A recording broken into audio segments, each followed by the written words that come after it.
Today is Sunday, May 15th, 2022. My name is Sheridan Schwartz, and I'm interviewing Mr. Larry Jackson for the Commemoration and Contextualization Initiative. We're here in the University of Texas at Austin campus in the Moody College of Communication Studios. Thank you, Mr. Jackson, for agreeing to this interview. This interview is being recorded, and the unedited copy will be housed in the archives here at University of Texas. Please know if there's anything you don't want to discuss, we'll honor your wishes. If there are topics that you do want to discuss or anything you want to expand upon and it hasn't been asked, please bring it up. If we need anything, if you need anything in terms of a break or wanting to stop to get a drink of coffee or water or anything, you let us know. And I'm going to go ahead and take you back to the beginning. And let's talk about you growing up, where you were born and where you grew up. I was born in Hearn, Texas, Robertson County, just right up the road from Bryant College Station. Tell me a little bit about Hearn. Would you consider it a small town, rural community? All of the above, but mostly a small town with a very urban relationship. So a lot of people in Hearn had relationships with the nearby cities or worked in those cities? They mostly had relationships with Houston and Dallas and Los Angeles. Absolutely. So tell me a little bit about your family. My family on my mother's side was, historically, I know a lot more about them. The slave ship the family came in on to South Carolina and to Georgia, and the slaves was sold and eventually moved to Texas, Robertson County. My family on my father's side, I did not know as much. They had relationships with the Indians and with others, and they were in Houston mostly. Right. I've heard that Hearn had a lot of had relationships with the Low Country, people from the Low Country. So some of the enslaved people and the descendants thereof were brought in to these areas around Bryan and College Station and Hempstead because they were farmers. They were excellent farmers. Yes. And so you're saying that some of your family and maybe your neighbor's family were descendants of those people. Oh, yes. I went looking up history, and I got relationships with people that did studies of slavery and the whole 9 yards. And I was just chasing my family's history historically to see what I felt the government owed me in particular as it related to slavery. And I found a lot of information. And what was Hearn like? Would you say it was a segregated community? Hearn, Texas was a very racist community, but for African Americans, as time passed, the relationships improved tremendously. Hearn was a railroad town. Also, a lot of farming existed there. And as time moved on, a lot of the Hearn residents was out of Bryant College Station, Cameron, Rockdale, Marlin, Waco.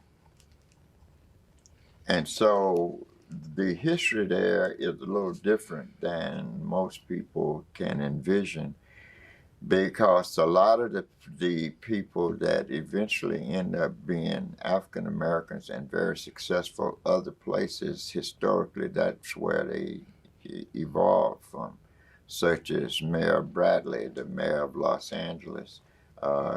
He was from Robeson County also, a town named Calvert, right up the road from Hearn. And as I researched stuff and as a young activist, I was doing stuff, I found out the relationship I had in Hearn was empowered when I went other places, because historically, as slavery did not exist in the format, it started out as a lot of those families moved to the same places. And they went, mostly of them went west to Los Angeles and to San Francisco and places.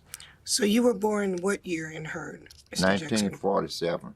So you were post-World War II.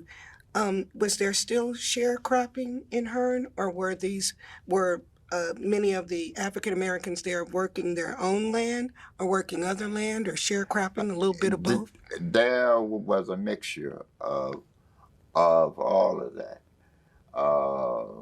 Most of it evolved around people trying to find a way to move on to, Dallas, Houston, Los Angeles. But the most successful people went west.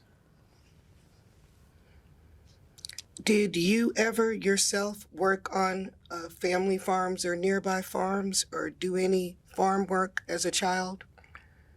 No, I was never a slave, and I did not embody wanting to be one, even in the simplest term. And I mean that from recognizing that in order to really be successful, you're going to have to do something that was generated around reading and writing.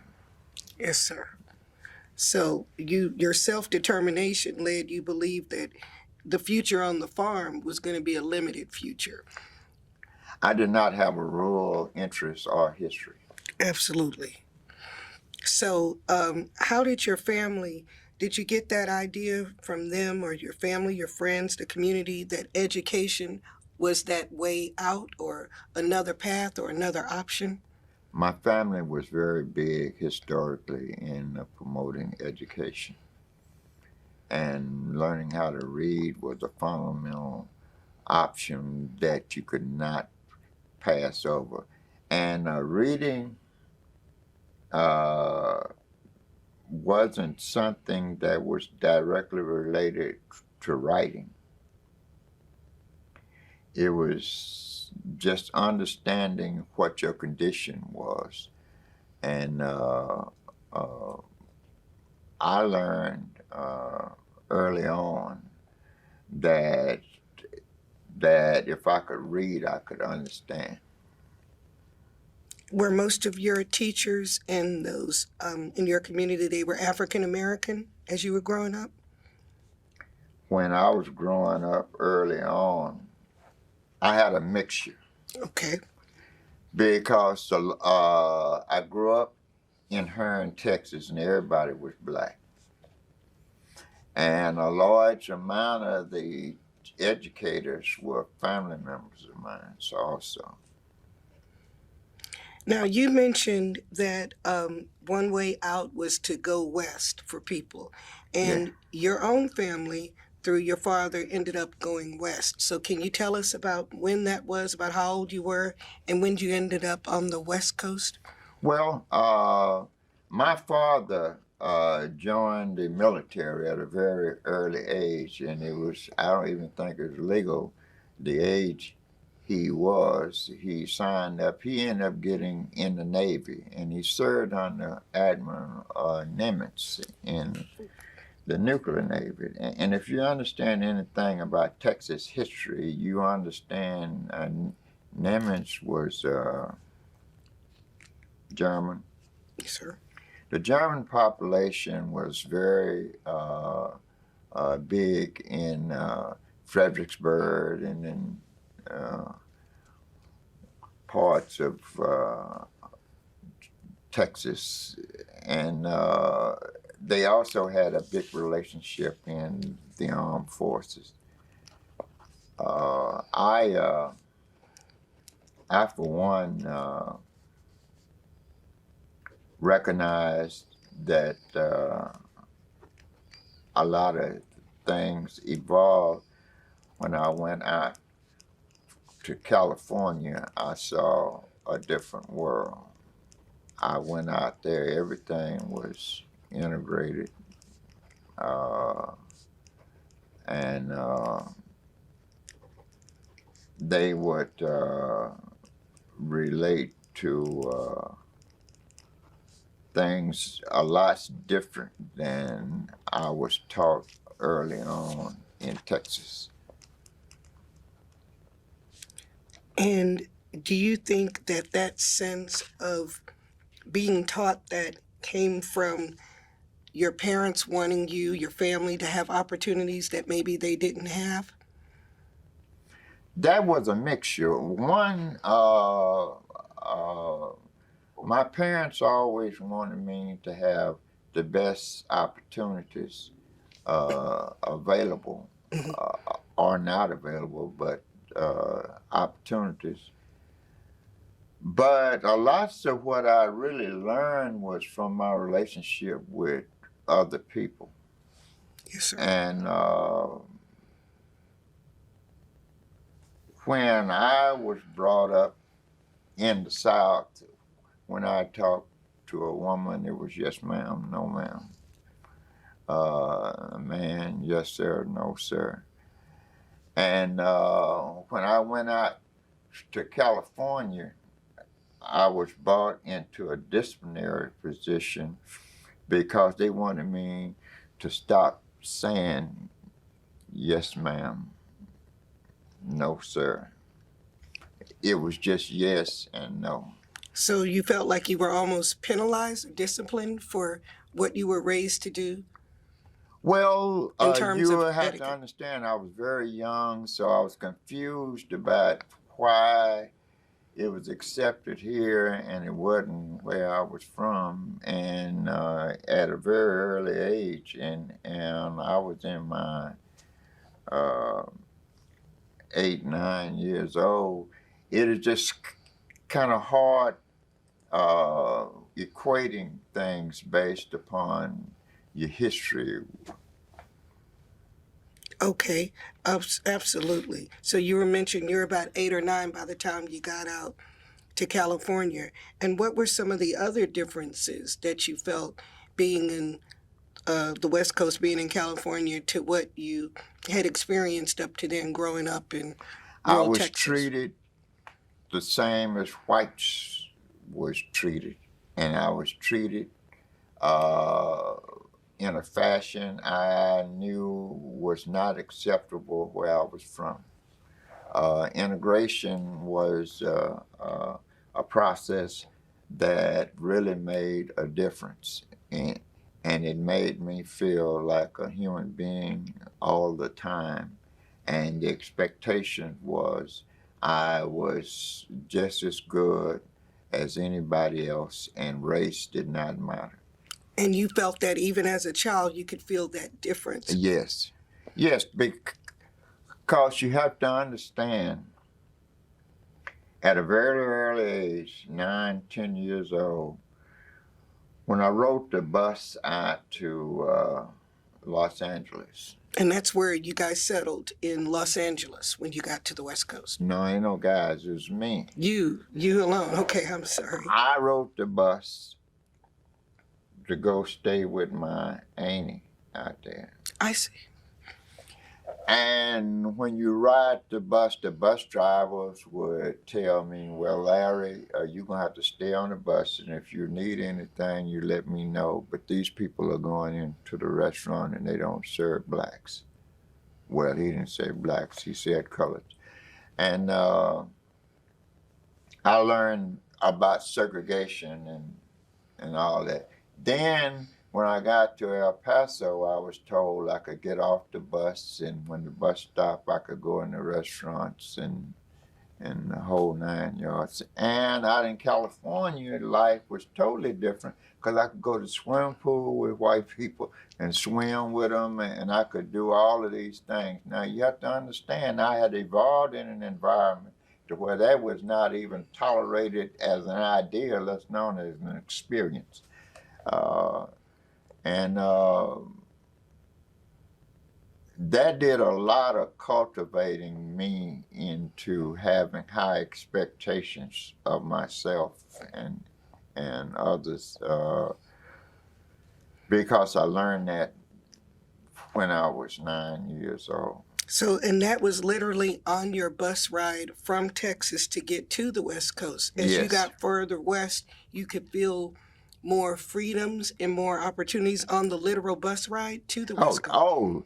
Oh, yes. So the further you got out of Texas, and Yes, and when I was in California, everywhere I went, it was integration, and it was life was just, I mean, absolutely, it was a different situation, and that affects me right now about what happened then. so you're now in an urban environment in Los Angeles, and you're now in an integrated school. Yes, and it's yes and no. Yes and no. Not no yes sir, no yes ma'am, or none of that. And when a teacher look at you and say, well, Larry, we expect for you to do this and that, you're not a slave. And you were actually told that. Yes, you are not a slave. Were your teachers primarily white, primarily African American, or a mix? Primarily white. Wow. Were you also then in school, was it white and African American? Were there Latino or Hispanics there in school with you as well? Or? I did not know about any Latinos, but there was a lot of them there because I was in California. Yes. But what I do know is that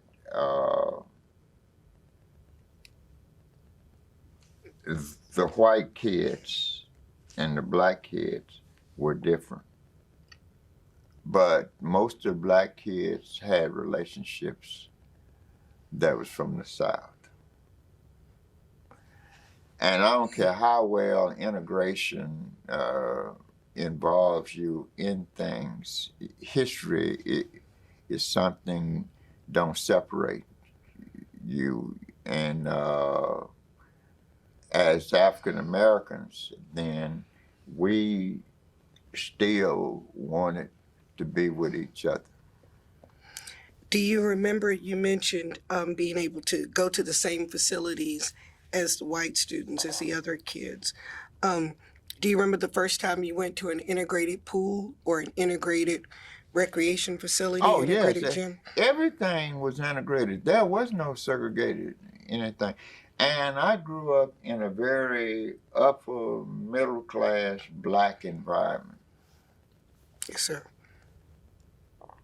That's one reason my mother sent me out to California, because my aunt and them had resources that was not something that other people, especially out of the South, was used to. What did your aunt that you stayed with do? Do you remember what? She had an executive job somewhere. So she was in the business world, corporate America. Yeah, sort of. And mostly what happened was I had other relatives out there that was upper middle class. And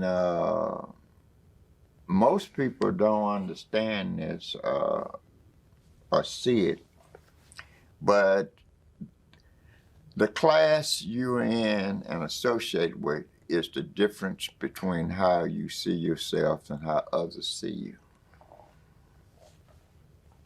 It's a poignant lesson. It's a poignant observation. So did you feel as a child that your aunt had access to more social economic opportunities? Was she more educated, or did you know anything about her educational background and how she ended up working in an executive position or business position? Yeah, left Texas years before I ever made it out there, and I had other relatives, but my family was tied to Bradley's family. And Bradley was a police officer when I first met him. Yes, sir. He ended up being the mayor of Los Angeles. Yes, sir. He went for being one of the first black LAPD officers to move up through the ranks and Yes. ended up in mayor. But he still remembers his Texas roots. Yeah, well, all of us never ever forgot where we were from and who our involvement was with historically. See, most people don't understand this, but I can live another, and I'm just saying this, 1,000 years. What happened to me when I was 5 years old won't ever leave me, because the evolution in life is understanding and appreciating your history. And if you don't understand that, then you on drugs or something. But I have had a great life, a great association with all kinds of people from all kinds of races and other things. Even when I would go to other countries and things. So you found yourself coming from rural Texas and then going to the West Coast, being now in an urban LA environment, being around upper middle class and blacks who are participating in a way that you felt like probably you couldn't have in Texas. So how long were you in Los Angeles, and when did you then return to Texas? About what age? I stayed out there about 2.5 years, and then I came back to Texas.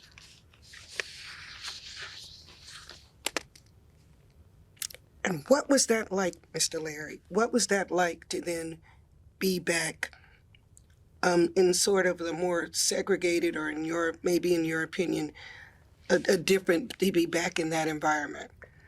Well, my biggest problem was with black people that was in leadership roles, because I could not accept segregation. And as leaders, they were mostly Uncle Toms, so they didn't appreciate me wanting to break away from what the standard was, because that impacted them with white people the way I was making that kind of division. So once you had been exposed to integration and better opportunities, it was then hard for you to come back and accept the status quo the way it was You back. could never accept that, because as a child, as an example, after you learn what is goodness, all those other things don't evolve with you. And you don't go from goodness to accepting slavery. So those 2 or 3 years in California, you come back, and where do you end up back in Texas? Were you back in Hearn or? Hearn. But I raised so much hell in Hearn because I wanted to integrate the swimming pool. And now, and if you look at the history, they are in Hearn. Because of what I did, they built a pool for blacks because they did not have one previously. Because I wanted to be in the pool and I couldn't go to the white pool, and I'm raising hell about that, and I'm 11 and 12 years old. And so they created the swimming pool. So they made a separate pool just for the young black kids, just so you wouldn't integrate the white pool. Yes. So it was separate, but was it equal? Was it equal to the facilities of the pool for the whites? Yes, because you have to understand, when I was complaining, I went to white people complaining. And I didn't realize at the time what I was doing.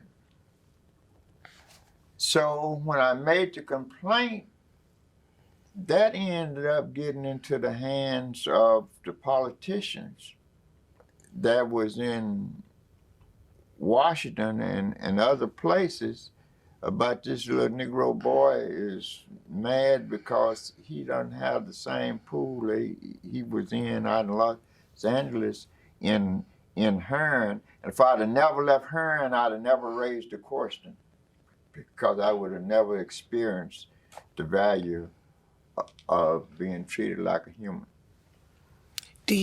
How do you think some of the adults reacted when you said, but I know how this is because I was in California?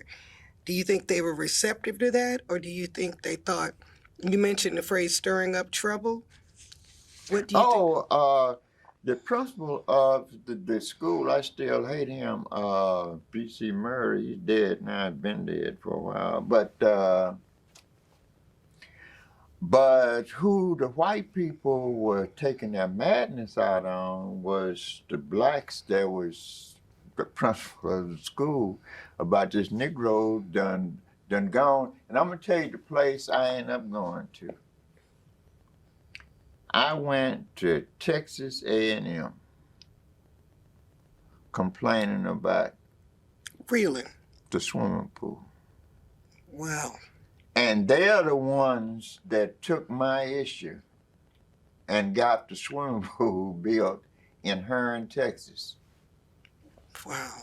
And about when was this? You're saying you were 11, 12, so we're coming up to 1960, 61, 62? Yeah. Wow. And this young Negro child goes up to A&M and says Complaining to white people about, because I was asking the question, because I didn't understand, because I had been told over that 3-year period they made a consciousness out of things I was not accustomed to. That, I had a right to swim in a swimming pool.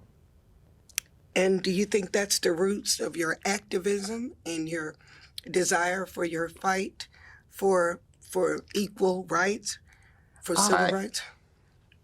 I know it was. What evolved was, it was so bad I had to leave Hearn. And when was that approximately? About how old were you, and where did you end up going? And I'm going to Houston to stay with my auntie. Wow. So now my mother's sister. So now you're in the largest city in that area. And about how old were you then, Mr. Larry? How old is a person that's in the ninth grade? Maybe were you about 14, 15? Yeah, about 14. Okay. And so now you're in Houston in high school. Tell us what you experienced there. What was that experience like? Where did you go? And what types of experiences did you have? I went to, I chose the school I was going to go to. I went to Earl Smith for a moment, and I left there and I went to Kashmir. I had a choice between Wheatley and Kashmir, and I chose Kashmir. And I went to Kashmir, and I was very active in having my California thing never left me, and that was just a different level of seeing life than Houston or Dallas or anywhere, because all those places to me was slaves versus freedom out in California. But So when you mentioned you went to Kashmir, Kashmir is was a high school on the predominantly African American north side of the yes, city. yes, And the old Kashmir. the old Kashmir, yes, sir. So here you're in this north side, which was a vibrant African American community and tell me what that was like in contrast to Hearn, or what did you see? It was your much experience? different than Hearn because it was very urban, and I met a lot of different people that had stuff. But what I ran across, which made a real difference, was I would go over to Texas Southern, and that's where I really got involved in things.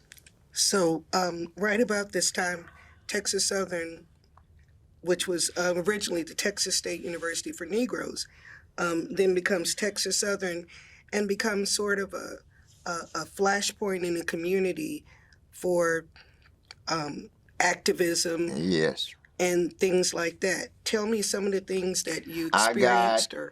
got involved in a lot of the activities they had going out on at Texas Southern. One of them was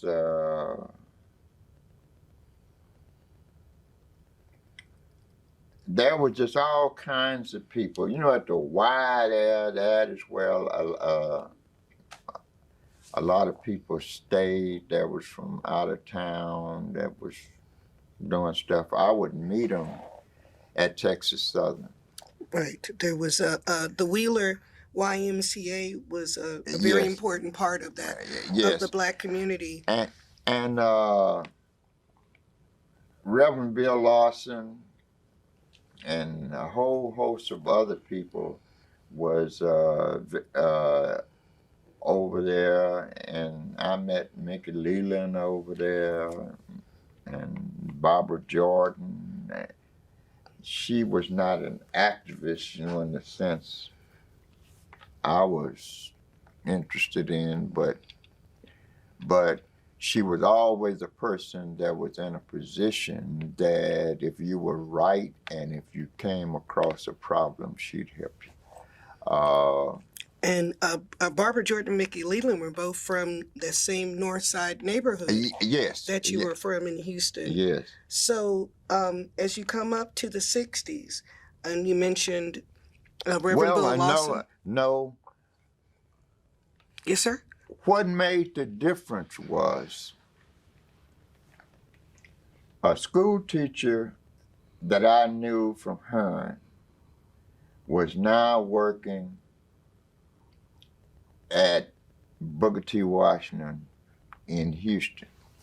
Booker T. Washington High School in Houston on the north side. Yes, I saw him at the school at Texas Southern.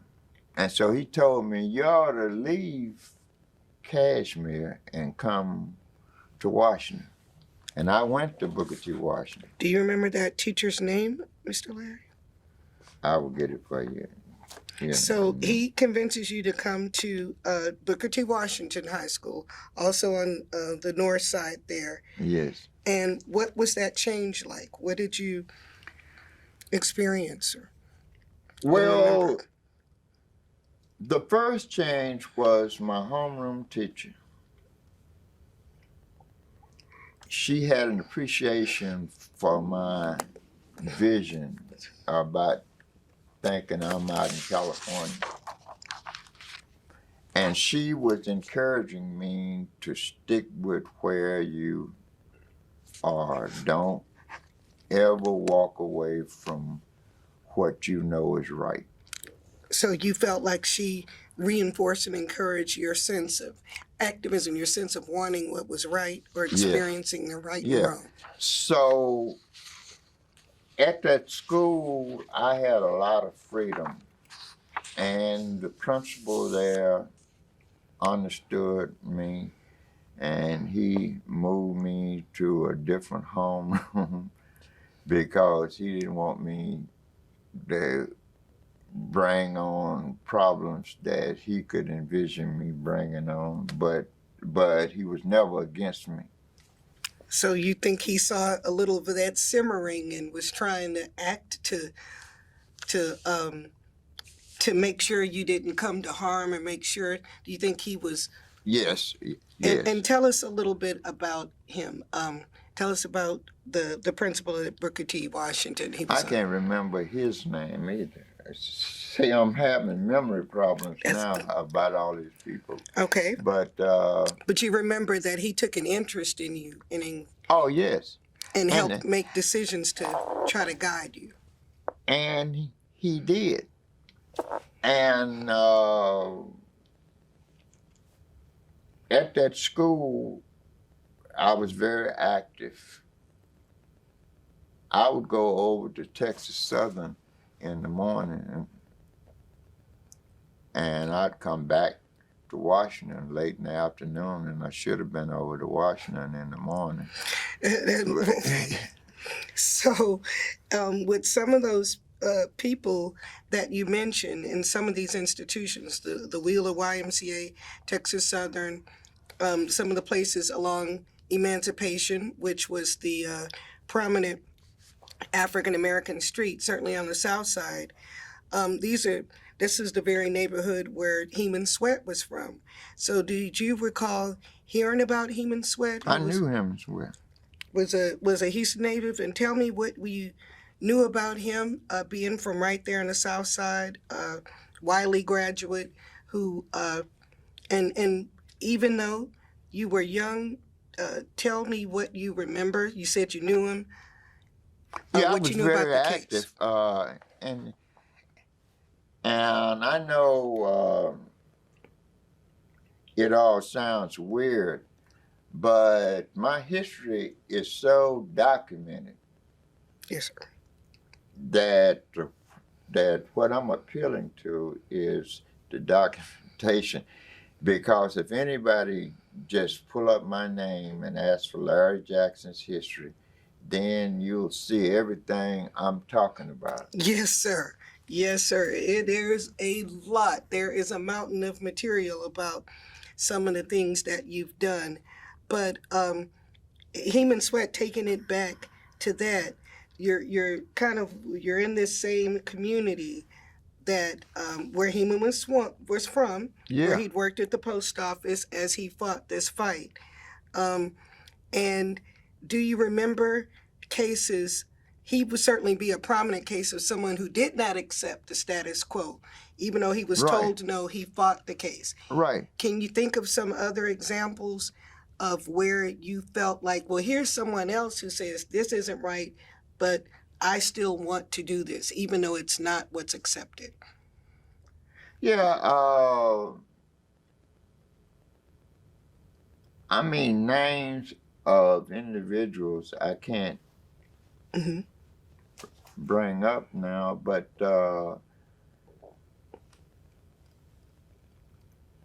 I just know thousands of people, Yes, sir. and I have had a history that goes way back, and it involved Bush as an example. That would be George Herbert Walker Bush, Yes. the elder Bush. So he actually, as a congressman, had part of the North Side in his Yes. district. So tell us about in those early days. He would have had literally represented a little bit of that North Side. He actually made sure white people did not mess over me. You personally, he took a Yes. personal interest. A personal interest. He actually took a personal interest in me. The biggest thing he ever did that I appreciate was a school teacher that was at Houston Tillerson, and she was from Chile, Alicia Garcia. She was at Houston Tillerson, and they got so mad at her after they changed something over her, and they sent her back to Chile, and she went as almost as a slave or prisoner, the way I saw it. So she was forcibly sent back, almost deported in a way? Yes. Wow. And somebody did it. And so I got a ticket on Braniff Airlines Oh, Braniff Airlines, yes, sir. to go to Chile. Wow. Now, about what year would this have been, Mr. Larry? In the late 60s, I guess. In the late 60s. So you went and to go follow up with her to see how she was doing back in Chile? No. I was just going to see how I could help her. To go, okay, sure. And so Following I up made the right phone call. I called up Bush, You called. and I told him what I was doing. He was a he was a congressman then A at that time? congressman. And so you met him while he was campaigning or after he had become congressman in that I area? met him while he was campaigning. But I'm talking about it after he was already, In office, yes. a congressman, the U.S. And I congressman. called him up because I wanted him to help her. And I told him I had this plane ticket and I was going out to Chile. And I said I can probably talk to the former president of Chile. And that wasn't going to happen. I didn't realize it. But because politically he was in the same line I thought I was, Salvador Allende. But while I was getting ready to get on the plane, he had told me, Larry, if you go to Chile, I'm making a phone call to Dallas.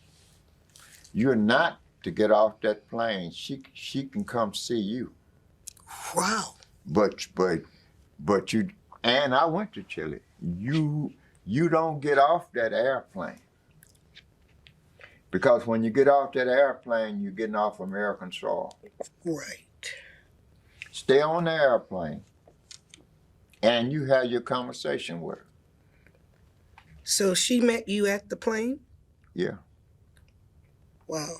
And that was one example of where he directly intervened on your behalf, assisted Yes. you on your behalf. And I got her out of Chile through using him, and she landed a job in Southern California, San Diego State. Wow. So you're coming up around the time you're in Houston. You're coming up to the mid 60s, late 60s. There were other young activists around that time. No, I was in Houston. In Houston, yes, sir. Did you know of? I mean Austin then. Oh, you were in Austin. Okay. So, but when you were coming up out of Booker T. Washington High School and before you got to college, can you tell us about some of the other activists? You said you knew Mickey Leland, Mickey, who was an undergrad at Texas Southern at the time and started free clinics. I knew Martin Luther King. You knew Martin Luther King. Martin Luther King. I ain't not talking about the TV version of him. Yes, sir. I mean, I knew him. Did you remember when Martin Luther King came to Houston and many pastors were afraid Yes. to speak to him, speak on his behalf? I was with him. They told I was with him. they told their congregations not to meet with this Sterling Lance. Reverend Sterling Lance. That was the one that embraced him. Yes, sir. Reverend Sterling Lance and Bill Lawson were one of the few that. Wrong. Bill Lawson. Yes, sir. I'm sorry. They were one of the few that actually embraced him and welcomed him, where a lot of the community was afraid. Yes. That Martin Luther King was kind of a rabble rouser, they thought. Yeah. Because Houston was full of Uncle Tom. So there were those who you felt were putting pressure in the community not to go after civil rights. In other words, to squelch that. They didn't want Martin Luther King to have a big audience. They didn't want anything except them and their families to be successful. It was a personal thing. Do you think that, how did your family feel about you being in Houston and kind of getting involved in this burgeoning or this early civil rights activism? How do you think that were they accepting, were they encouraging, or did they just say, "Oh, that's Larry"? Yes, now that was the attitude. So when you're in Houston, you're getting involved with some of the people who were going to be linchpins of the civil rights movement and the activist movement. Your Carl Hamptons, some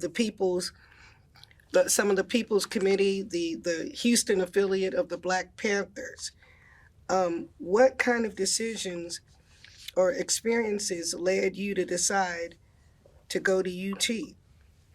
What did you know about it, and what were some of the things I didn't know nothing about UT. Okay. I got into UT because I was drafted. And they told me I had to report to the draft board. And I told them I wasn't going to no Vietnam. And UT became my option for getting out of the draft. Avoiding the draft. So it was an act of resistance, in effect. Yes. So had you been as drafted, you're saying you were not willing to go to Vietnam. What would have been your other option if you hadn't gone? Jail. Okay. And so college gave you an avenue to avoid being a draft dodger or being imprisoned for resisting the draft. Yes, but the problem was I had not taken the entrance exam to go to anybody's college. Matter of fact, that wasn't anything of interest to me at the time because I wanted to be a civil rights activist. So you had a plan. You hadn't really had a No. specific college plan when upon graduating, Eh, and how did you smooth over that transition? How were Well, you helped for that 5 or admission? 6 good things happened. Okay. When I was at Booker T. Washington, I was in an accelerated class of students. And I went to a program at Rice University. Wow. So when they looked back at my high school history and they contacted the principal of the school and said he was one of the ones that Rice University introduced as being an example of what we need to do to get African Americans into a college. So you were in that initial pilot program where Rice had took a couple of selected high school students and gave them exposure to those higher level, those accelerated classes. Yes. As Booker T. Washington was a science focused and engineering focused school. Yes. Wow. I was the one made the high score. And so when they looked back and saw that I did well of all places at Rice At University, Rice. Yes. well, that just kind of wiped away the whole Negro slavery thing. You understand my point, is that my whole history, God had been good to me. So at that time, Rice was not integrated. They didn't have, Robert Johnson was the first black graduate, and he would not get there for some years. So you were very much in a pilot program. So you think because you had that body of work and had done work on that level, that was allowing you to be admitted to UT? Yes, because I was, you have to understand who all was fighting for me then. The Dean of the School of Arts and Sciences at UT. The Jewish community. The Jewish community of Houston or in Austin or a little bit of both? Or?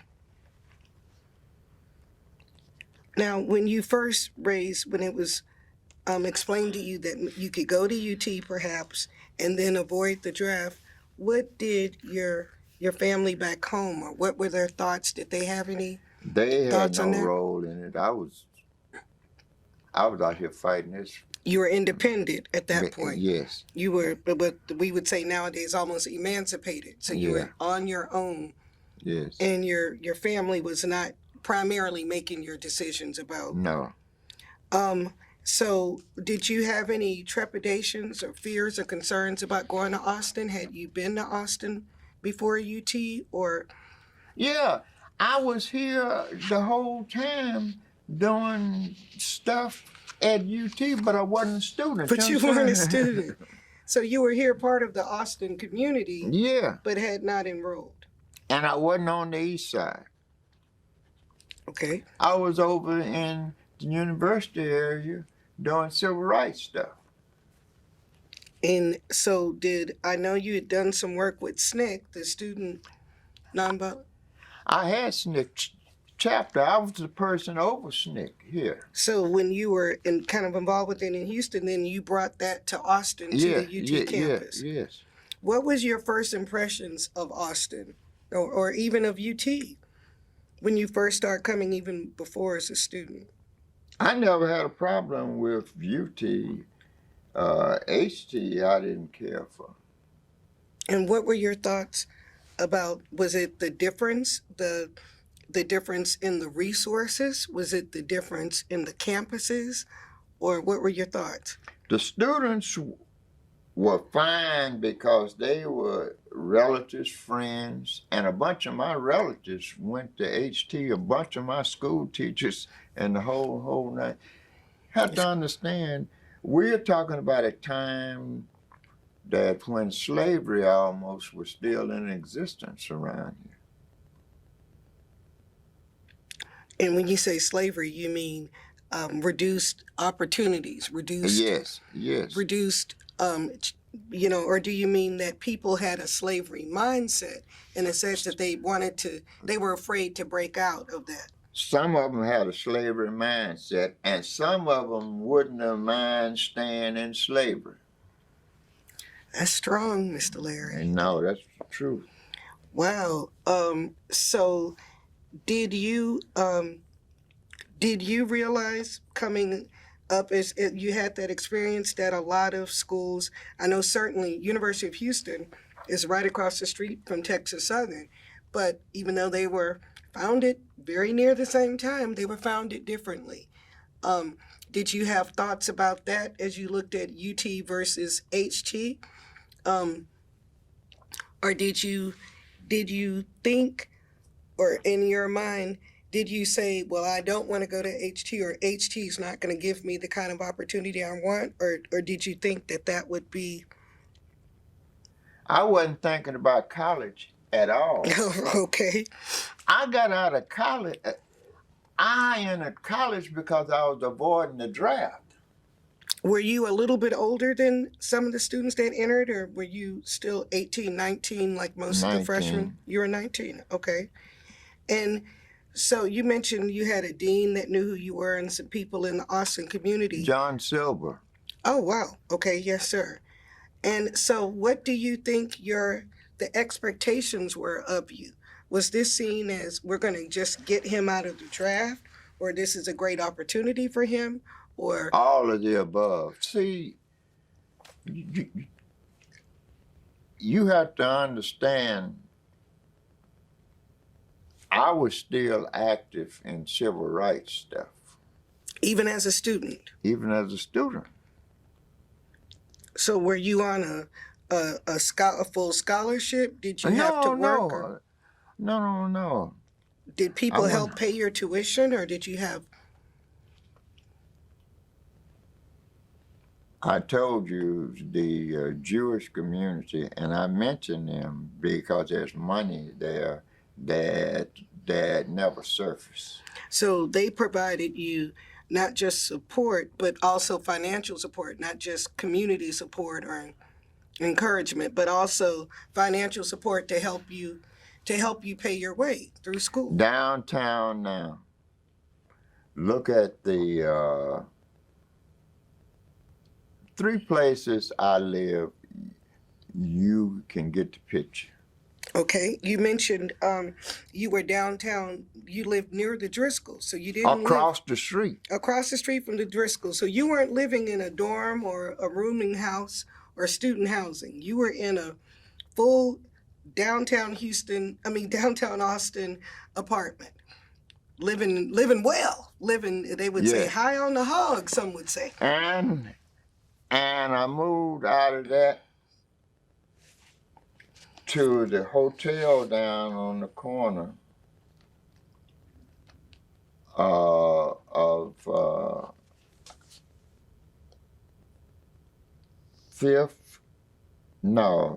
7th.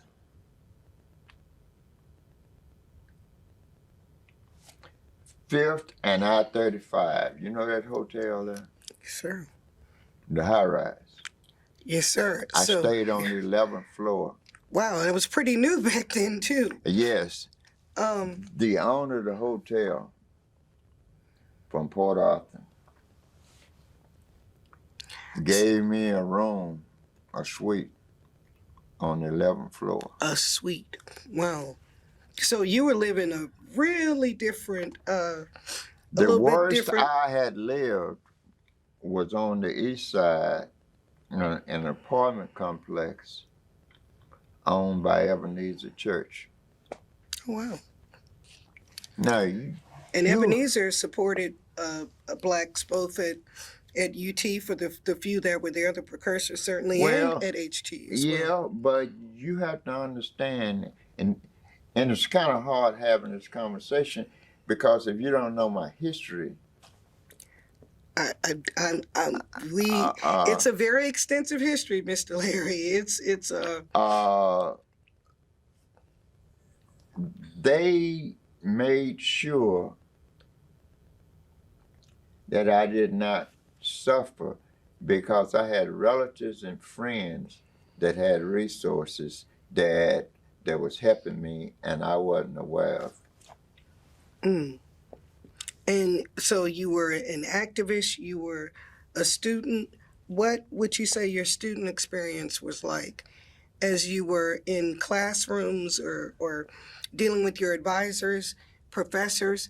Did you believe that they had high or similar expectations of you? Did you measure yourself against their expectations? Oh, yes and no. I didn't care anything about college or university. So you saw I was UT as a just, tool or a vehicle. yes, I was just there because that was an option at that time. Were there any, um, I know you mentioned you were an activist while you were working. Did you participate in any of the student activities, traditional on campus activities? I know you mentioned SNCC, getting that started. So you kind of were trying to light a fire, All right, maybe I'm gonna under. go old school, ma'am. You don't understand. I created. I took the students from the university into the community. We we created academic and social things for children that had no idea and that parents was worthless or whatever, and promoted education. I promoted two things among children: education and eating. Did who were some of the students then that you also tried to light a fire with? Who were some of the? You said everybody in the room knew you. Name some of the other Black students that were here at that time. The other precursors, the other pioneering Black students that you knew or that you interacted with. Lonnie Fogle, Oh, sure. Charles Miles. Well, he wasn't no student then, but you could just name anybody. What did you think about the early student athletes? Some of the African Americans who came here who were student athletes. Did you? They were my closest friends. Earl Campbell, Tyler Rose. Earl Campbell came out of straight out of Roosevelt Tyler. Leaks, Okay, Leaks as well. and you can just name any of the rest of them. All of them knew me and supported what I was doing. What were some of the things that some of the white students thought about you at UT? Do you think you were seen as an activist? Did they assume you were here because you were Black? Did they assume you were an athlete? Or what were some of the perceptions or experiences that you remember? It depended upon the individual, and it depended upon what I was advocating and pushing at the time, how they evolved themselves into the different deals. You have to understand, and I keep mentioning this, the Jewish community then Yes, sir. saw me totally different than how even a lot of Black people saw me, because I was advocating education and feeding children. And now tell us about that. When you mentioned that, how did you get started feeding children in Austin at a time when there wasn't an established breakfast or lunch program? How did that come about? I started it at the Union, At the student union. right up the street here. I went over to Blackshear Okay. Elementary Blackshear School, Elementary, yes, and I sir. got those kids, not with their parents' permission. And I got them over at the chuck wagon. And how did you know that there was children in need, or what clued you in that there was a need I that was over wasn't being there filled? in the community doing work and stuff, and I would run across them, and I'd ask them questions, and none of them had had breakfast, and they were in school. So these And students they were were in in school. school for lunch, and They didn't have lunch. So they were in school all day, but their No parents food. couldn't provide them with food. So they No. were skipping meals Yeah, just to... yes. And they would have to eat in the evening. So they would be at school all day, but may not have a meal until they got to home or had a dinner meal. And now If you that- see where I'm coming from. So What year was this that you realized that that there was a need where you start seeing this? in the 60s, late 60s. And what you mentioned taking them over to the chuck wagon. How did that start? How did you get that formalized where you could take them regularly? So it wasn't just once or twice. No, ma'am. I didn't have to bring them no long time. No, sir. I got the AKAs and the Deltas, the Alphas and the Omegas. So the first black fraternities that were on the campus. Yes, sir. And I got them And to sororities. agree they wasn't going to stab me in the back. They were going to support these children eating. And when they looked around and saw them little 9-year-old children wanting some food, that changed their whole... See, how people see things is based upon what their consciousness is about things. And so when I brought them over there, and I was talking about food for a child to eat that was hungry. Basic human right. Yes, sir. Yes. So all of that evolved. And then the people from the office came down, and the police came down. Well, you're not talking about no dope dealing stuff. Yes, sir. You ain't talking about children Feeding eating. hungry children. Yes, to go to school and learn. And yet you felt that you had gotten the attention, you're saying, of the authorities that were trying to figure out. I had already, at the same timeline, created the program for the Head Start program. Right. Lyndon Johnson Helped fund yes. Head Start. So Yeah. prior to that, I don't know if people realize that we did not have a standardized school lunch, breakfast program. There were, The Black Panthers in some places, and I got that from the Black Panthers. yes, sir, they were the first people to say, Yeah. you have to feed the hungry children in your community. Yeah. And particularly a lot of these children who had hunger were children of color that were going without. Most people don't realize it.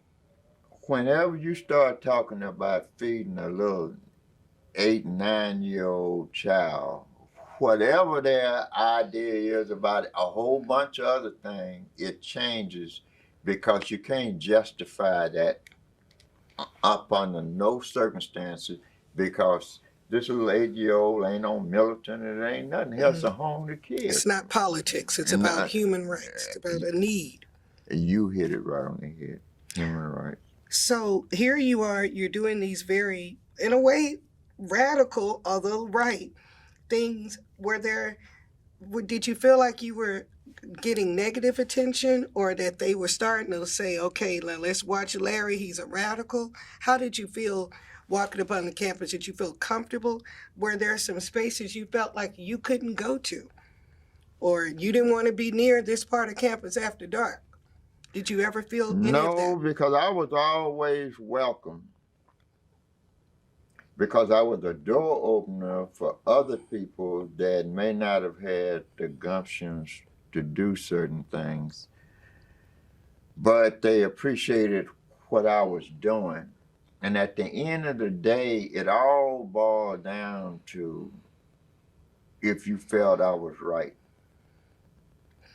And if you're talking about feeding an 8-year-old, a 9-year-old, 6-year-old child, hell, you ain't never wrong about feeding them.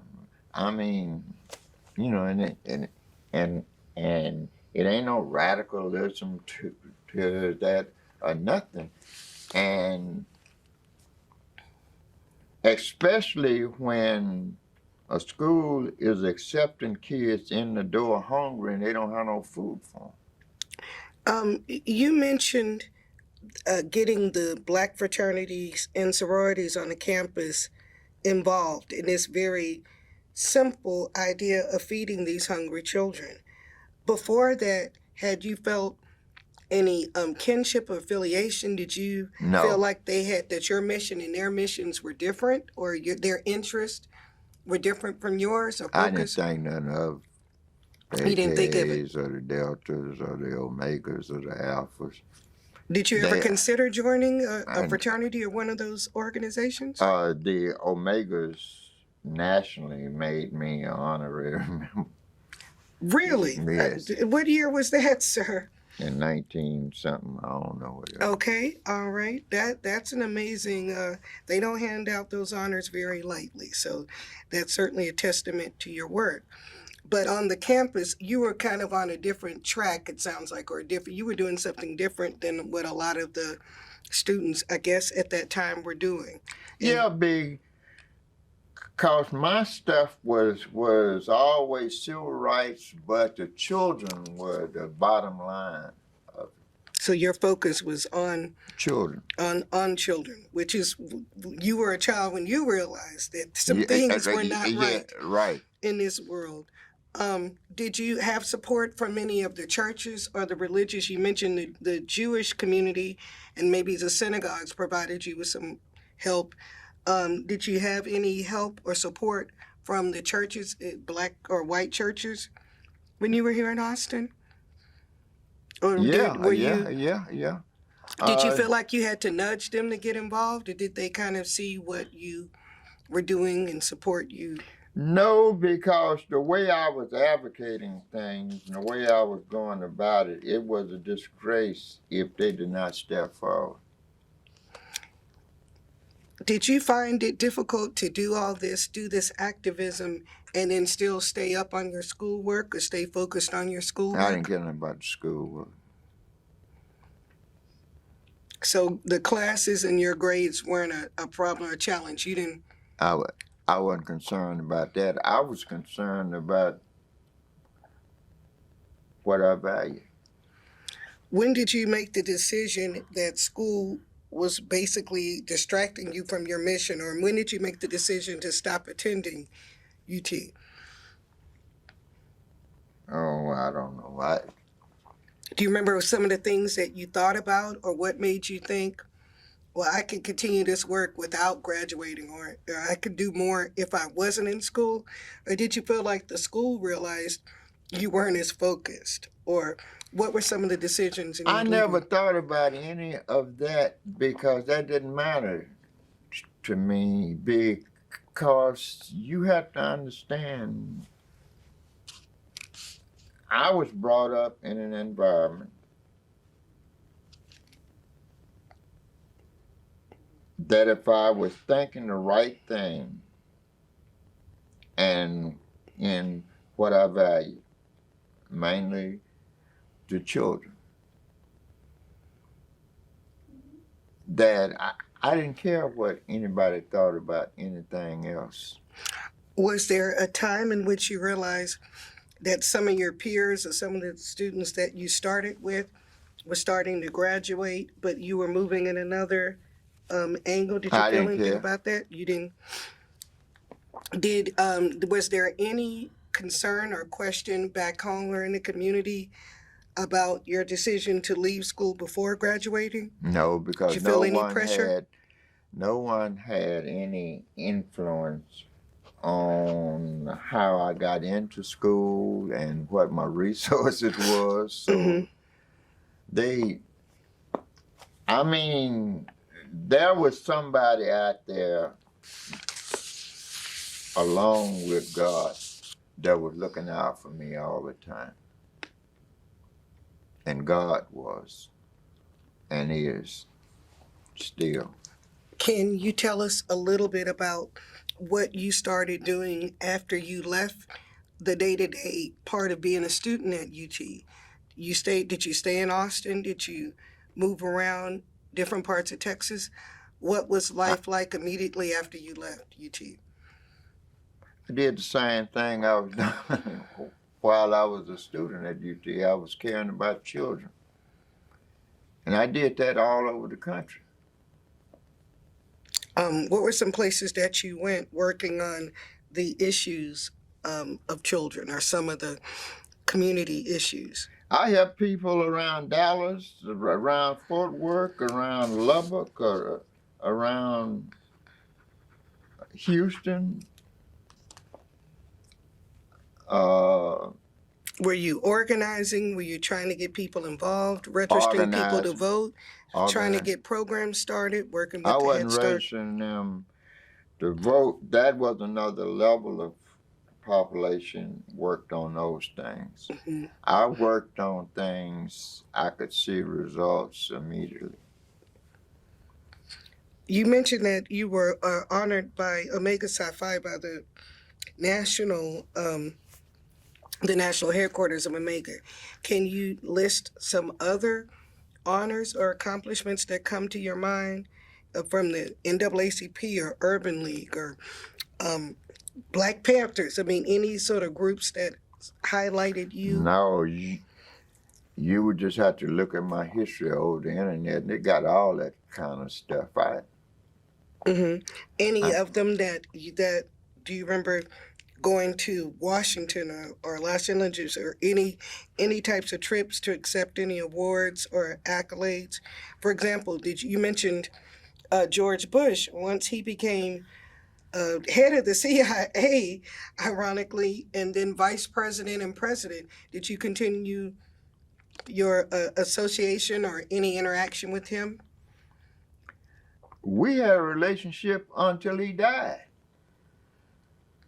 Wow. Do you remember about when the last time you saw him, President Herbert Walker Bush? Oh, I can't remember last time I saw him, but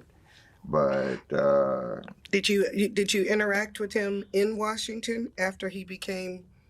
Yeah, and I get phone calls from him and everything. You know, I did things bother him.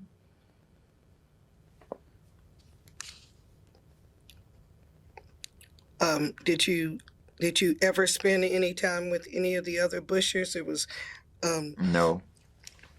Okay. And then he, of course, retired back to Houston and, lived in Houston throughout his life. But you continued to talk or interact with him even after he left his political life.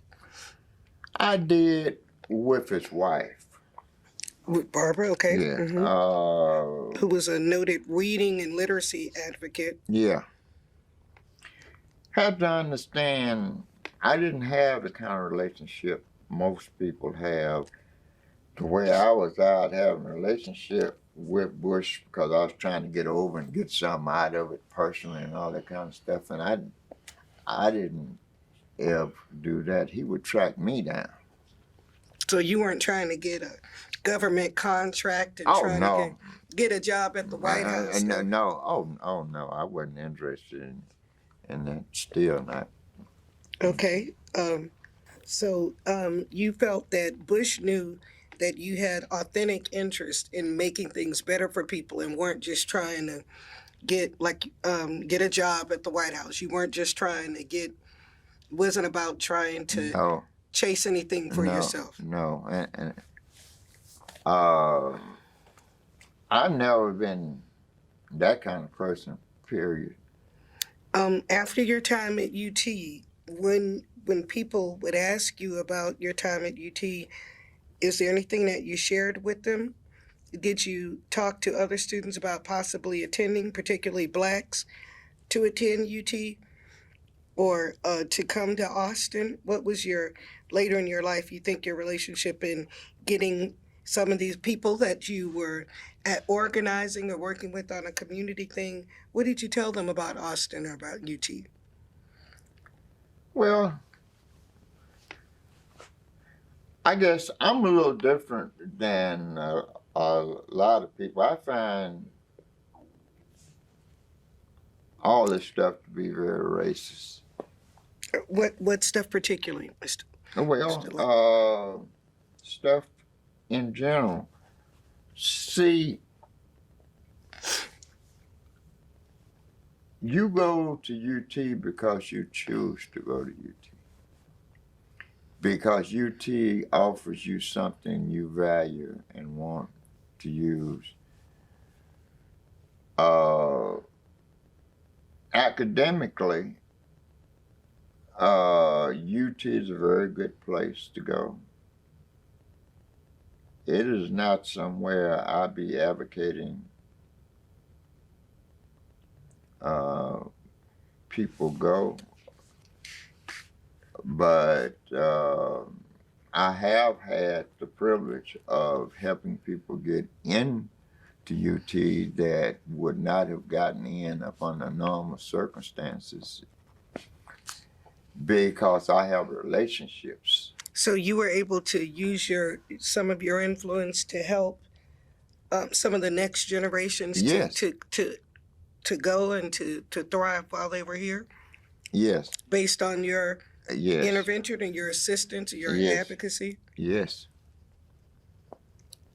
And do you think enough of your peers do that, or I know that you're focused on doing what the right thing is, but have you seen a lot of interaction between the early pioneers and the precursors like yourself and some of the subsequent generations here? I think most of the people I know would have helped the same people I was trying to help if they had the opportunity to help them.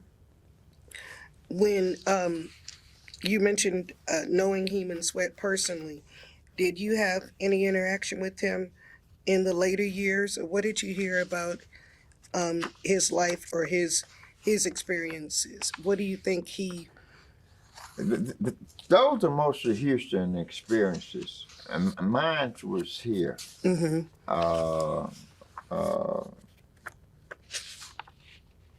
And I have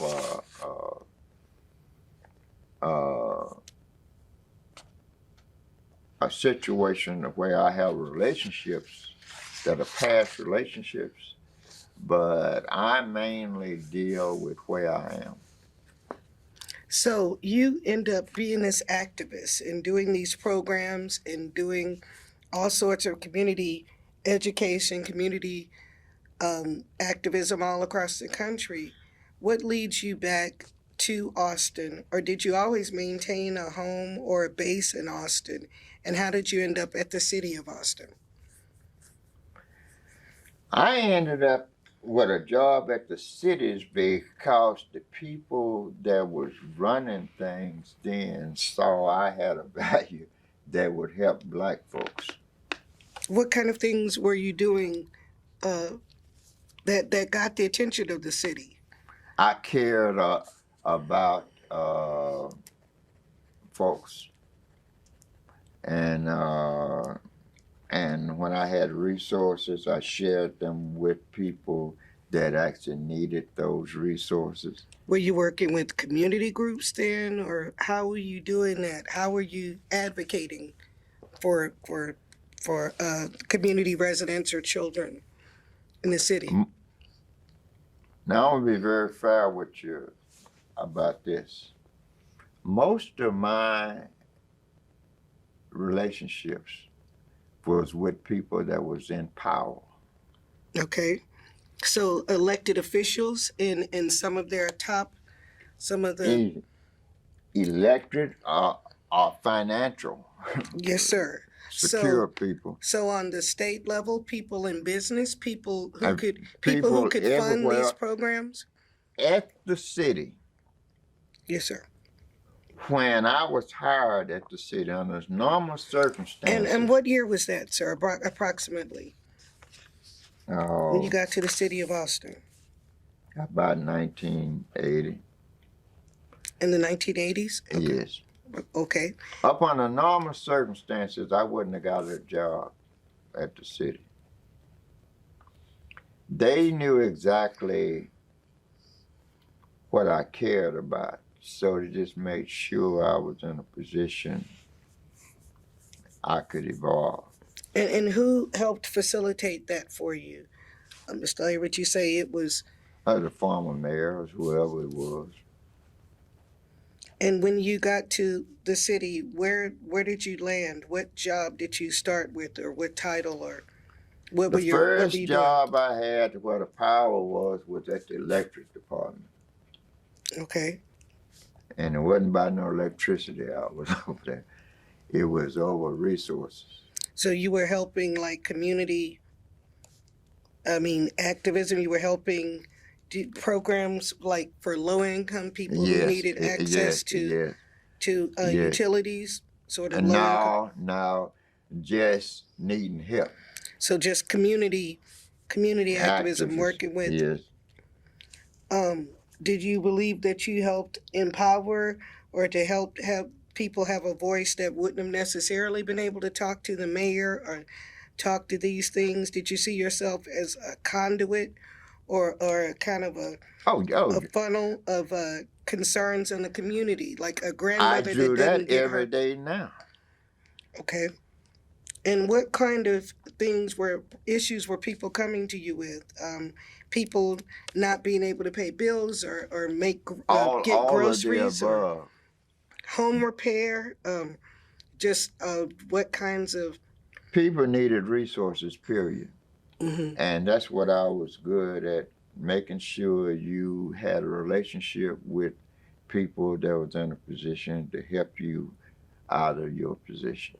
And so, what was that first job that you started out at the city of Austin, or some of those job titles that you had? Didn't even have a title. I just had a job, and I could do whatever I wanted. What department were you affiliated with, sir? Electric. Okay, so the electric department. Electric, because that's where the money was. You know what I'm saying? Yes, sir. It's a cooperative. Yes, sir. So within that, then you were able to do your community activism, your Yes. resources. Yes. Is that where you retired from? About what year was that? I retired about 6-7 years ago. 6 or 7 years ago. And so, but you've continued your work into retirement. Oh, yeah. Continued your activism.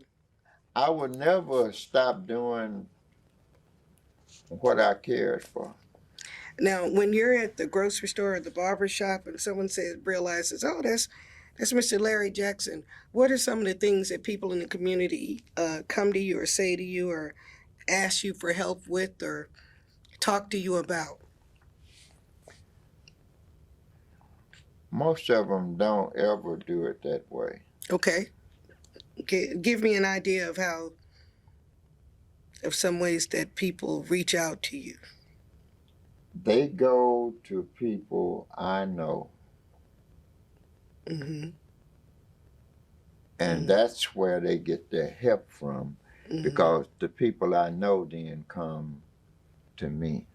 Okay, so through an intermediary, Yes. someone who knows you and knows what resources that you have or connections, Right. and they make a reach out, make a connection on someone else's behalf. Yes. And that's one of the ways you can continue to help people. Always. All down.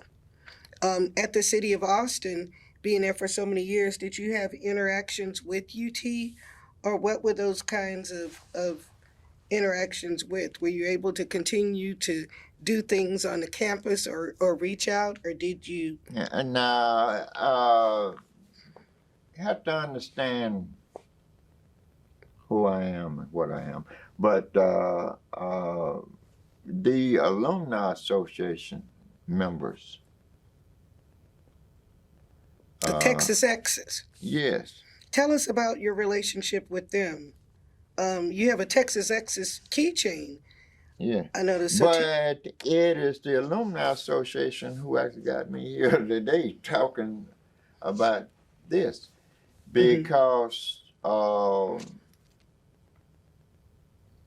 the precursors are people I have never not had but relationship with. See, So they're not historical figures to you. They're your peers and your colleagues and your fellow students. yeah. Um, so tell us about your relationship with Texas X. As I mentioned, your keychain. When did you become affiliated with them, and when did they honor you? And so the fact that you didn't march across the stage in a commencement hasn't done anything to stop your involvement with the school. Right. Obviously. I could have marched across the stage. I didn't value it. Personally, I had no interest in it. So, and at the time, I wasn't even interested in how much money I made, all of those kinds of things. And I have been blessed that I had resources in relationship to where people that control things liked me personally. And what do you attribute that to? You mentioned you've had some extraordinary opportunities because of that. What do you think they saw in you?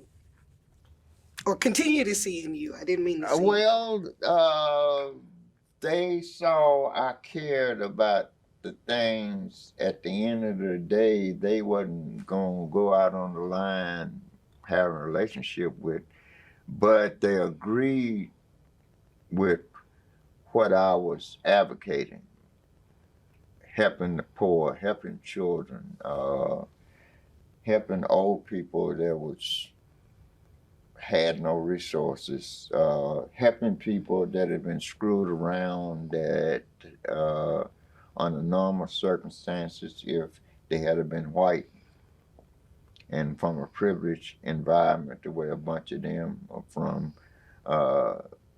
it wouldn't have happened.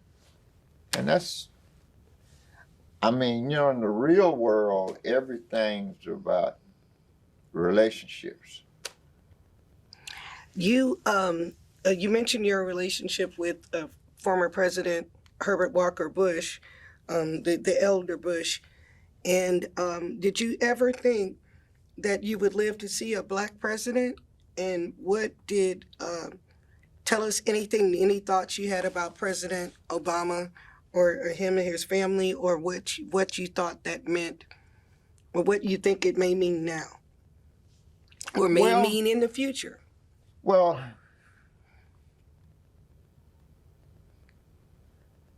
I think it has a great meaning.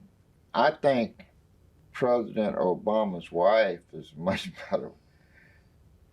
She's his not-so-secret weapon, perhaps. No, she is a much better person in things I value than he. But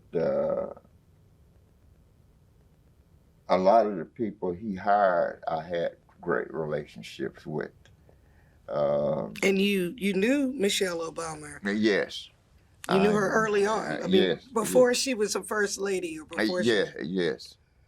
Yes. I had a friend that attended school here that grew up with her in Chicago. When she was still Michelle Robinson back in Chicago. Yes. Before she was Michelle. Walking on her daddy's back. He had to get that every day so he could go to work. She had a very tight-knit family in Chicago, and then went on to Mama Princeton.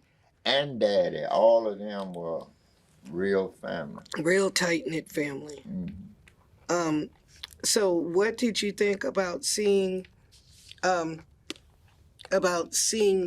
first black president, seeing him inaugurated? Yes, I was enjoying that whole experience. Can you name some other elected officials that you've had the privilege of knowing, either before or out of office? I know you mentioned you knew both the late Mickey Leland, the late Congressman Eddie Bernice Johnson out of Dallas. Yes, sir. EBJ, as she's affectionately known, Congressman. And Congresswoman. And I'm with her son every day, and her other folks.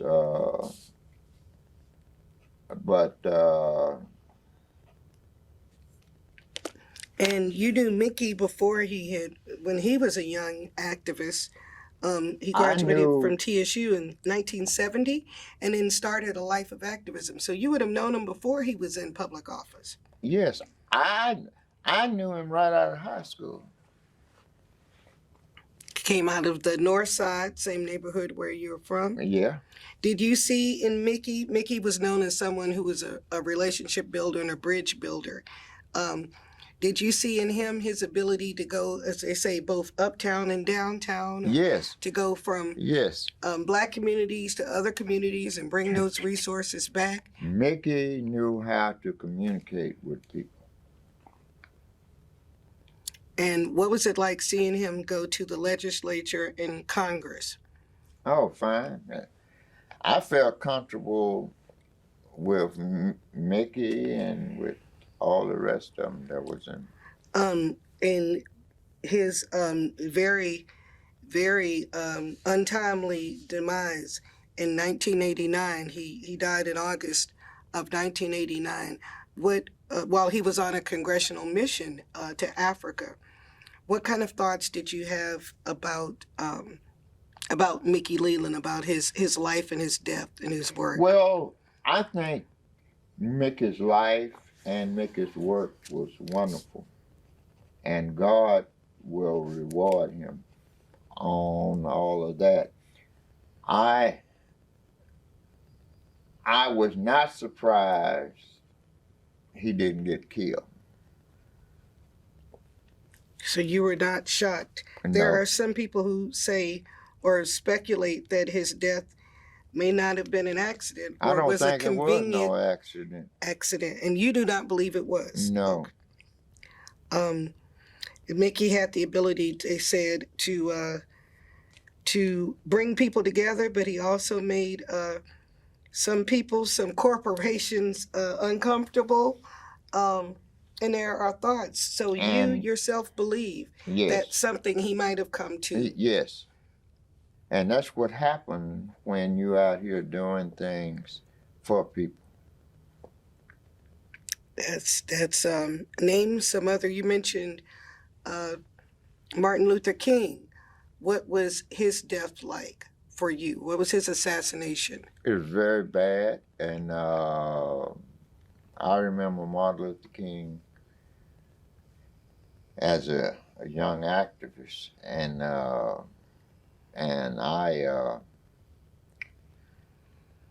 I represented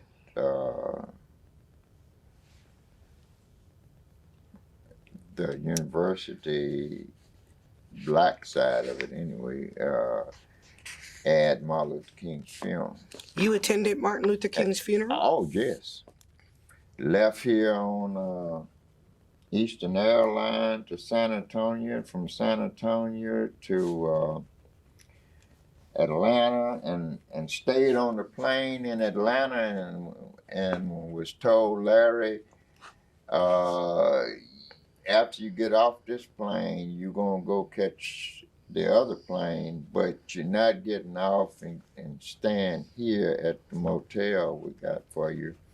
You are going to Memphis. Okay, where he was assassinated. Yes. And I went there. Did you know any of those that were with him at the time of his death? Young Jesse Jackson, some I know members Jesse of Jackson now, yeah. Yeah. Okay, so his I had done civil rights work with him. Yes, sir. Oh, sir. Yes, sir. And so actually being at his funeral and actually hearing hearing Mahalia sing and Yes, hearing, Mahalia Jackson. what did that cement? Did you have any thoughts about his end and his life and death in terms of the work that he did? I was never surprised about any deaths. You saw you saw the death of Martin Luther King coming on the heels of certainly the death of JFK and then his brother, Robert Kennedy, both assassinated. Was there ever thought in your mind that the work that you did as a community activist could be dangerous, or Yes. did you ever feel threatened or feel unsafe or feel like you could be taking a risk? Or Yes. I feel that way now. do you feel that in this country that speaking up or trying to be a voice to the voiceless can be a dangerous path? Yes. Are there any other? So I'm thinking of you knew MLK, you knew Jesse Jackson, still with us. Mickey Leland. You mentioned about Barbara, who you knew from the neighborhood there. So Barbara, of course, goes to Texas Southern University and then on to Boston, get her law degree, comes back and practices law and teaches later on at the LBJ the School of Public Affairs. And did you, obviously, she was mentored very closely by I knew LBJ her as a state senator, too. as a state. So when she got up here, you knew her prior to her being a state senator. Yes. And when they redrew the district that went on to be the 18th Congressional District in Houston, what were some things that you noted or saw about the process of her taking a national seat and kind of taking a place on the national stage? Do you remember seeing her with Watergate or speaking in the 1976 Democratic Convention? I didn't follow through on a bunch of that stuff. You know, I was aware of things, but Did you ever meet with her on behalf of some of your community things after she was here in Austin or came back? yeah, she and I discussed a whole range of things about issues. Barbara Jordan cared about the same kinds of things I cared about. People. Certainly. So we've talked about Barbara Jordan. We've talked about Mickey Leland. Are there any of the other precursors that you continue, any of the UT pioneers specifically, that you dealt with in your role as a community activist? Even though your college years were behind you, but some of the other precursors did you ever deal with the Delcos, for example? Yeah, Exalted Del. I was administrative assistant for Wilhelmina Delco. Oh, I didn't know that. I had that. Now that one I didn't. That one wasn't in the histories. Yeah. See, this is why we got to talk to you. Not everything's in those history books. That's why we have to add to it. He had some differences, so I just kind of. Okay. And did you know her husband from a great Houston friend of mine, Exalted Delco. Yes, an amazing scholar. Also, he spent about 10 years in Houston, and then returned to Houston Tillotson to serve in. Jack Yates, man. Yes, sir. Yes, sir. Yeah, you know, y'all like that.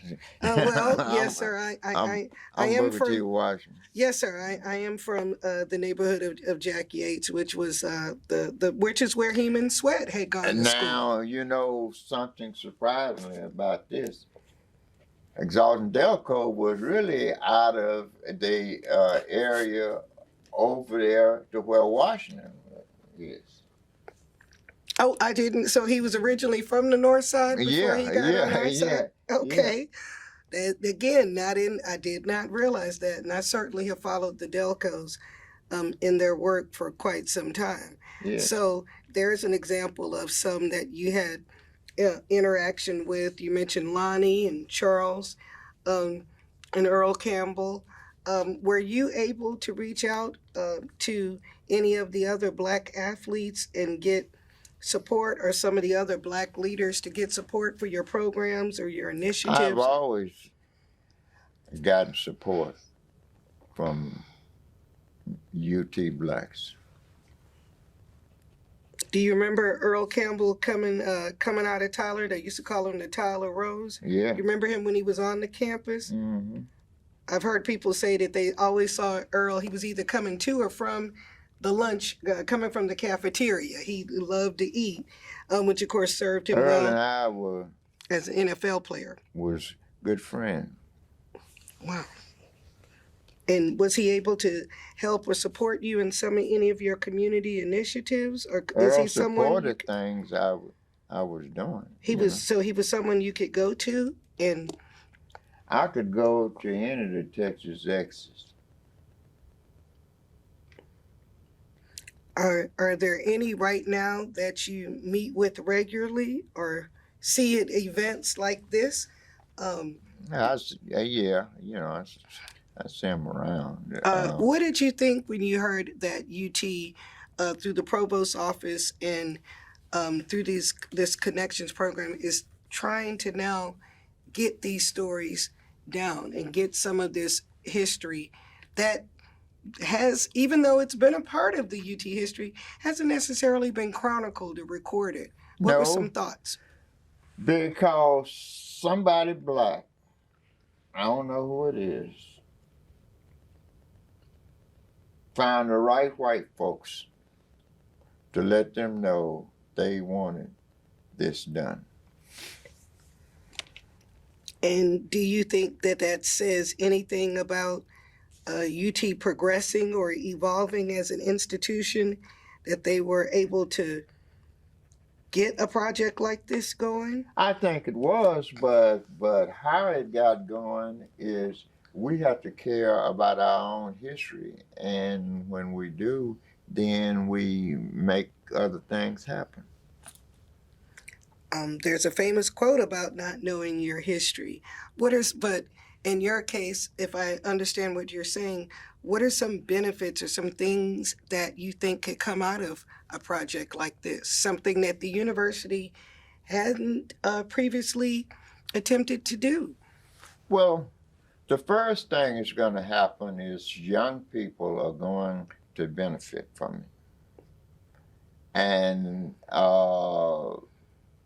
I want to see UT blacks still be advocates of pushing at birth, knowing how to read.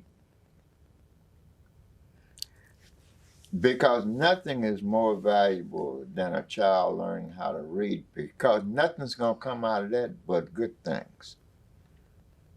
Do you, we have a UT student here who's helping us. This is a student-driven project, and they're serving in many capacities as production assistants and facilitators. What are some other messages that you have for the young men and women who are attending now and have an opportunity to affect things? Well, the first thing is make sure you find time to just go around to where young African Americans are. And if you can find out to where the ones most likely not getting quality education and all those things, just go and just see what you can do. To give back, to reach out? Yes. So you would advise them to not just, don't just pass through in pursuit of a degree, but to make connections to the community. Yes. And maybe pass the torch and kind of continue some of your work or the work of you and your peers in your college. Especially to the little children. And do you think that that's something, there are actually some universities where it's mandatory to do a service project to graduate. Paul Quinn, I believe, has instituted a program like that, a couple of other universities. Do you think that's something that would benefit the students, doing service projects? Yes. And where are some of the places you would tell UT students who are interested in reaching out to community, where would you navigate or point them to? Where would you suggest they go? I would like for them to go to the black churches and to the elementary schools. And what kind of things would you say for them to do, or who would you say for them to talk to, or to find out where they could be helpful? Find other blacks that are in those institutions that care about the same thing and help find resources, help them find the resources needed. So if young people reach out to you, or students, undergrads, grad students, can they come to Mr. Larry Jackson and get some ideas on how to carry the torch to It the happens community? every day. I'm out doing that every day. Every day. Is there anything else that you'd like us to know about your work and how you think UT has been integrated or woven into your life and what you're doing now? No, I think the history is already out there and it's already documented. Well, you know, some people believe that not everything is out there yet. I don't think. Well, You out might still there. have some surprises for us, Mr. Jackson. There's still some stories you Well, haven't told. well, I agree, but enough of it to really make a difference is already out there. See, I think everything first start off with caring. Yes, sir. And if you don't care, then but I can say this, and I really mean it. And it make some of my friends mad the way I advocated. See, I just think knowing how to read is everything. Yes, sir. Reading is fundamental, sir. Nothing is more important than knowing how to read. Because then you come to the situation to where you can find out information yourself and formulate a value system that will help you evolve into other things. But I don't know if you're witnesses, but I have witnessed people that have grown and can't read. Yes, sir. There is some concern after this pandemic, which we know is not fully over, but hopefully is waning, that there are students who have lost over a year, 2 years of literal traditional schoolwork, and that this is going to result in lowered literacy rates. Oh yeah. And other challenges academically. That these setbacks may be felt over a long period of time, long after people remember about COVID itself. What sort of thoughts would you have on what we should do about that? How can we help to counteract 2 years of students not being able to get that training? The way I do it all the time with my friends and other people, I just advocate reading is important. You don't ever stop saying it. And it doesn't mean that something that happened 15 years ago wasn't addressed. It means you recognize it wasn't addressed, so you're going to address it now. And it's never too late to know something. Yes, sir.